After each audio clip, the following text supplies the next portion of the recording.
ఏ రాష్ట్రాలకు ఆ రాష్ట్రాలు చేసుకోవచ్చని తీర్పు ఇచ్చినటువంటి నేపథ్యంలో ఆంధ్రప్రదేశ్ ప్రభుత్వం కూటమి ప్రభుత్వం వర్గీకరణకి సంబంధించి ఏకసభ్య కమిషన్ రంగరాజన్ కమిషన్ గారిని నియమించడం జరిగింది। ఈ కమిషన్ ఈరోజు గుంటూరు జిల్లాకి వచ్చిన సందర్భంగా ఆయన్ని కలిసి కొన్ని విషయాలు చెప్పడం జరిగింది। రాష్ట్రాన్ని ప్రాతిపదికగా మరి ఆ రాష్ట్రంలో షెడ్యూల్డ్ క్యాస్ట్ ఉంటుంది। షెడ్యూల్డ్ క్యాస్ట్ అనంటే అర్థము చాలామంది వర్గీకరణకి వ్యతిరేకంగానో ఇంకొక పద్ధతిలోనే చెప్పేటువంటిది కాదు। షెడ్యూల్డ్ అంటే ఒక పట్టిక, క్యాస్ట్ అంటే కులాలు, కొన్ని కులాలని ఒక పట్టికలో చేర్చడం।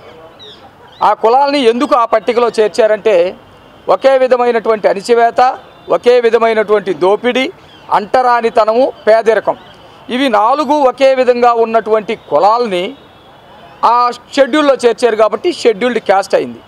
అట్లాగే షెడ్యూల్డ్ ట్రైబ్ వేరు, అట్లాగే బీసీ క్యాస్ట్లు వేరు। అయితే ఆంధ్రప్రదేశ్లో 59 కులాలు ఉన్నాయి షెడ్యూల్డ్ క్యాస్ట్లో। మీరు పక్కనే ఉన్నటువంటి తమిళనాడు వెళ్తే 96 కులాలు ఉంటాయి షెడ్యూల్డ్ క్యాస్ట్లో।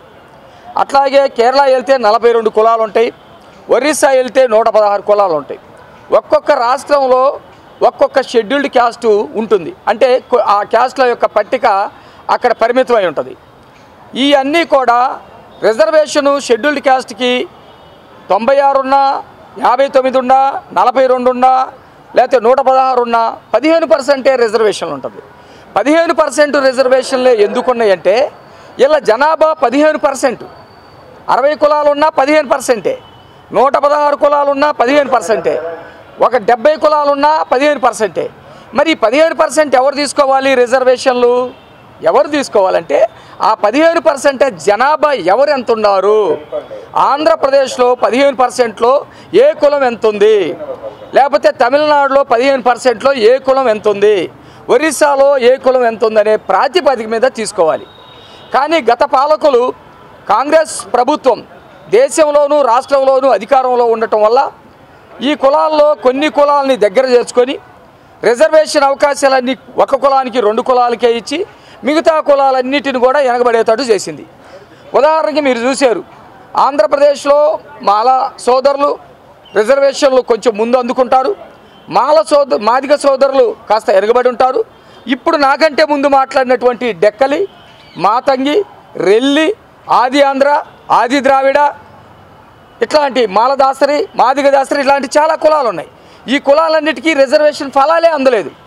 దాదాపు 75 సంవత్సరాల స్వతంత్ర భారతదేశంలో వాళ్ళు కూడా షెడ్యూల్ క్యాస్ట్లో చేర్చబడ్డటువంటి కులము, వాళ్ళకి రిజర్వేషన్ ఫలాలు అందలేదు। ఇప్పటికీ డెక్కలోళ్ళు రోడ్లు ఎమ్మటి అడుక్కు తింటూ ఉన్నారు, మాతంగి వాళ్ళు అడుక్కు తింటూ ఉన్నారు, రెల్లి వాళ్ళు పాసి పని చేసుకొని తింటూ ఉన్నారు। వాళ్ళకి రిజర్వేషన్ ఉండొద్దా? అంబేద్కర్ ఇవ్వద్దని చెప్పాడా? అంబేద్కర్ గారు వాళ్ళకి వద్దని చెప్పాడా? కానీ అంబేద్కర్ గారు చెప్పినప్పుడు ఈ రిజర్వేషన్లు అన్ని కులాలకి వాళ్ళ జనాభా నిష్పత్తి ప్రకారం అందాలని చెప్పారు। కానీ 30 ఏళ్ల నుంచి ఎంఆర్పిఎస్ ఉద్యమం, 30 ఏళ్ల కంటే ముందు ఆది ఆంధ్ర, ఆది జాంబవ ఉద్యమం, ఇలాంటి అనేకమైనటువంటి ఉద్యమాలు జరిగినాయి। కానీ రిజర్వేషన్లు బైఫర్కేషన్ కాలేదు। కారణాలు చాలా ఉన్నాయి। ఏదేమైనా తెలుగుదేశం గవర్నమెంటు 1997లో మొట్టమొదట కమిషన్ వేసింది, ఆర్డినెన్స్ చేసింది। ఆర్డినెన్స్ 3 నెలల పాటు ఇంప్లిమెంటేషన్ అయింది। ఆ తర్వాత 2000 సంవత్సరంలో చంద్రబాబు నాయుడు గారు ముఖ్యమంత్రి అయిన తర్వాత 2000 సంవత్సరంలో వర్గీకరణ చేసింది। 2000 నుంచి 2004 నవంబర్ 5వ తారీఖు దాదాపు 4 సంవత్సరాల 8 నెలల పాటు ఇంప్లిమెంటేషన్ అయింది। తర్వాత టెక్నికల్ ప్రాబ్లం తోటి కొట్టేశారు। ఆ విషయాన్ని కూడా నేను మీ దృష్టికి తీసుకొస్తా। ఆర్టికల్ 341 ప్రకారం షెడ్యూల్డ్ క్యాస్ట్లో ఒక కులాన్ని చేర్చాలన్నా, షెడ్యూల్ క్యాస్ట్లో ఒక కులాన్ని తీసివేయాలన్నా అది పార్లమెంటు చేయాలి అనేది ఆర్టికల్ యొక్క ఉద్దేశం। అంటే ఆంధ్రప్రదేశ్లో ఉన్నటువంటి 59 కులాలని 60గా చేయలేదు, అది వర్తించదు, ఆ ఆర్టికల్ వర్తించదు। 59ని 58గా చేయలేదు, అందువల్ల ఆర్టికల్ వర్తించదు। కానీ సుప్రీంకోర్టు ఏం చెప్పిందంటే ఇట్లా చేస్తే మీరు ఆర్టికల్ వర్తించదు కాబట్టి పార్లమెంట్లో చేయాలంది। ఇప్పుడు చాలా చర్చలు జరిగిన తర్వాత, వాదోపవాదనలు జరిగిన తర్వాత ఆంధ్రప్రదేశ్లో ఉన్నటువంటి 59 కులాలని ఎక్కడా డిస్టర్బ్ చేయకుండా ఏబిసిడిగా వర్గీకరించారు. ఒక కులాన్ని పెంచలేదు 60కి, ఒక కులాన్ని తీసివేయలేదు 58కి. కాబట్టి ఆ కులాల యొక్క పట్టిక, ఏ రాష్ట్రంలో ఉండాల్సినటువంటి కులాల పట్టిక ఎక్కడా డిస్టర్బ్ కాకుండా ఆ రాష్ట్రాలకు అధికారం ఇస్తున్నట్టుగా సుప్రీంకోర్టు ఇప్పుడు తీర్పు చెప్పింది. కాబట్టి మేమేం కోరుకుంటా ఉన్నామంటే, పార్టీ పరంగా కానీ వ్యక్తిగతంగా కమ్యూనిటీ పరంగా కానీ ఎవరికి కూడా అన్యాయం జరగొద్దు. ఒకళ్ళది ఒకళ్ళు తింటున్నామనే ఫీలింగు ఎవరికి ఉండొద్దు. రాష్ట్రంలో 59 కులాలు ఉన్నాయి. వాళ్ళ కులాలకి జనాభా ఉంది. ఆ కులాలకి సంబంధించినటువంటి 2011 లెక్కలు ఉన్నాయి. కావాలంటే ప్రభుత్వం ఇప్పుడు 2025లోకి రాబోతూ ఉన్నాము. మళ్ళీ లెక్కలు తీయండి, ఏ క్యాస్ట్ ఎంత ఉందో చూడండి. చూసి మొత్తం రిజర్వేషన్ని ఈ క్యాస్టులకి పంచండి. పంచినప్పుడే డాక్టర్ బిఆర్ అంబేద్కర్ గారి యొక్క కళ నెరవేరుతుంది. రిజర్వేషన్ల ఫలాలు అనుభవించేటువంటి హక్కు ఉన్నటువంటి డెక్కలోళ్ళు, సింధు వాళ్ళు, కొమ్ము వాళ్ళు, మాతంగి వాళ్ళు వీళ్ళందరూ ఎందుకు అంతరించిపోవాలి? అంతరించిపోతే అంబేద్కర్ గారి యొక్క కళ నెరవేరినట్ట కాదు కదా. అందుకనే రాష్ట్రంలో ఈ కమిషన్ తిరుగుతూ ఉంది. త్వరగా నివేదిక ఇస్తుంది. గతంలో రామచంద్రరాజు కమిషన్ వర్గీకరణ మీద వేసింది. వర్గీకరణ చేయాలని చెప్పేసి రామచంద్రరాజు కమిషన్ చెప్పింది. ఆ తర్వాత ఉషా మేరా కమిషన్ వేశారు. ఉషా మేరా కమిషన్ కూడా చెప్పింది. ఉషా మేరా గారి కమిషన్ నివేదికలో ఉంది. అయినా కూడా ఎవరి వాటా ఒకరు తింటున్నారు, లేకపోతే మాకు అన్యాయం జరుగుతుందనే ఫీలింగ్ ఉండకూడదు. శాస్త్రీయంగా చేయాలని రాష్ట్రం విడిపోయిన తర్వాత చంద్రబాబు నాయుడు గారు దీని మీద చాలా ఆలోచన చేసి మీ యొక్క ప్రతిపాదనలు ఎవరైనా నిస్సందేహంగా చెప్పుకోవచ్చు అని చెప్పేసి ఉద్దేశంతో చంద్రబాబు నాయుడు గారు కూటమి ప్రభుత్వం ఈ కమిషన్ వేయటం జరిగింది. అందరూ కూడా వాళ్ళ యొక్క అభిప్రాయాలు చెప్పుకుంటూ ఉన్నారు. మేము కూడా ఎమ్మెల్యేలుగా ఉన్నటువంటి వాళ్ళు, లేకపోతే చైర్మన్లుగా ఉన్నటువంటి వాళ్ళు మా అభిప్రాయాలు కూడా చెప్పాం.